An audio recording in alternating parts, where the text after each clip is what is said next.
আসসালামু আলাইকুম সম্মানিত দর্শক, আমি এখন কথা বলবো বাংলাদেশের 7 জন বীর মুক্তিযোদ্ধার অন্যতম একজন হচ্ছেন ক্যাপ্টেন মহিউদ্দিন জাহাঙ্গীর। তিনি বীরশ্রেষ্ঠ উপাধি পেয়েছেন। 7 জন বীরশ্রেষ্ঠর মধ্যে ক্যাপ্টেন মহিউদ্দিন একজন।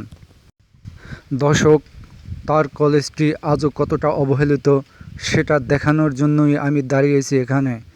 বিগত সরকার এই কলেজটির কোনো উন্নয়নমূলক কাজ করেননি। দর্শক, দেখতে আছেন এটি এখনও টিনের ঘর। তো দর্শক, একজন বীরশ্রেষ্ঠ ব্যক্তির কলেজ সেটা যদি এখনও টিনের ঘরে পরিণত হয়ে থাকে, আমি মনে করি সেটা একজন বীরশ্রেষ্ঠ ব্যক্তিকে অপমান, লাঞ্ছনা, শুধু তাকেই লাঞ্ছনা নয়, এটা সমগ্র বরিশালবাসীর জন্য লাঞ্ছনা বা অপমানজনক। বিগত সরকার এই কলেজটির কোনো উন্নয়ন কাজ করেনি। আমার দৃষ্টিতে এই কলেজটি মিনিমাম 3 তলা ভবন নির্মাণ করা উচিত ছিল এবং এর আশপাশের রাস্তা মেরামত করা উচিত ছিল, যাতে দূর দূরান্ত থেকে ছাত্রছাত্রী আসতে পারে এবং এখানে লেখাপড়া করে তারা সুশিক্ষা অর্জন করতে পারে।